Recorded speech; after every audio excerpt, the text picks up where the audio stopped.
dalam kehidupan orang percaya, buah pertobatan itu ada begitu banyak sekali jenisnya. Nah, mungkin saya sebutkan beberapa dalam bagian ini, dan kita itu bisa temukan di dalam pribadi atau dalam keluarga orang tersebut. Yang pertama adalah kita bisa melihat buah-buah pertobatan itu adalah dari cara atau konsep berpikirnya. Jadi Bapak Ibu yang silih Tuhan, kita melihat orang-orang yang bertobat itu, dari buah pertobatan itu adalah pertama, dari konsep berpikirnya seperti apa. Jadi pada saat kita ngobrol, cerita-cerita, itu akan kelihatan seperti apa konsep berpikirnya. Buah pertobatan itu juga kita bisa melihat dari cara atau gaya berbicaranya. Nah, kalau udah ngomong, ngaur ke sana kemari, ngomongnya nggak jelas, itu perlu dipertanyakan.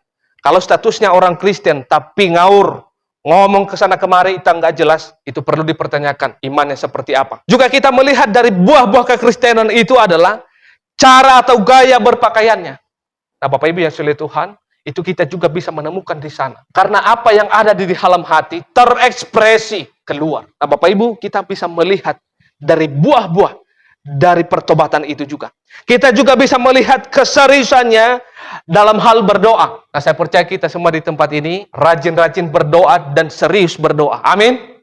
Pada saat diajak kita doa syafaat atau mungkin doa keluarga, kita semuanya serius. Amin ya.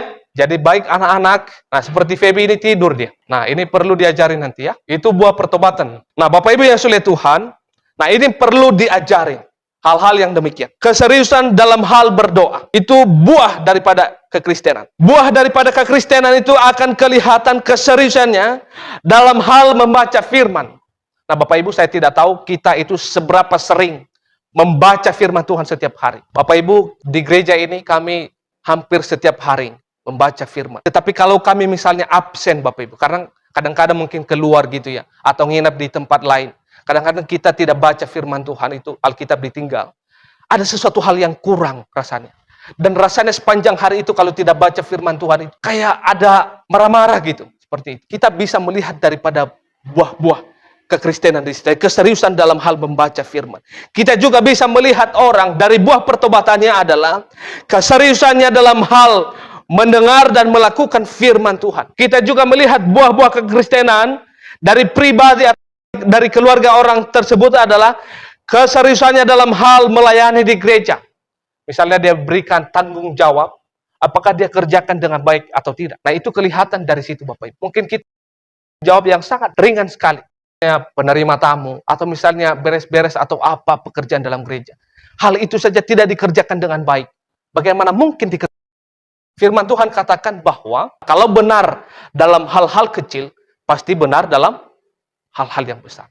Kalau Tuhan percayakan hal-hal yang kecil sudah dikerjakan dengan benar, pasti juga hal-hal besar akan dikerjakan. Nah, buah daripada kekristenan itu kita juga bisa melihat, yaitu keseriusannya dalam hal pengorbanan dalam melayani pekerjaan Tuhan. Saya tidak tahu seperti apa hati kita dalam suatu organisasi atau dalam gereja, dalam pelayanan pekerjaan Tuhan. Saya tidak tahu seperti apa hati kita untuk mau berkorban dalam pelayanan. Terutama ini mendukung pelayanan pengkabaran Injil. Saya tidak tahu seperti apa hati kita, apakah ada kerinduan supaya keluarga-keluarga kita yang belum bertobat, mereka juga boleh menerima keselamatan seperti yang kita terima. Nah, Bapak Ibu yang silih Tuhan, itu juga kita dapat melihat dari situ. Yaitu keseriusan dalam hal pengorbanan dalam melayani pekerjaan Tuhan. Kita juga bisa melihat buah pertobatan dari seseorang atau dari keluarga itu adalah gaya kepemimpinannya di dalam keluarga maupun juga dalam kepemimpinannya untuk mengarahkan dan menasihati anak-anak. Itu akan kelihatan bagaimana orang tuanya itu mengalami pertobatan yang sungguh-sungguh. Itu akan kelihatan daripada yaitu kepemimpinannya. Baik untuk memimpin diri sendiri, memimpin keluarga, dan juga memimpin anak-anak. Itu akan kelihatan semua dari situ. Karena apa yang ada di dalam hati terekspresi di dalam kehidupan kita sehari-hari.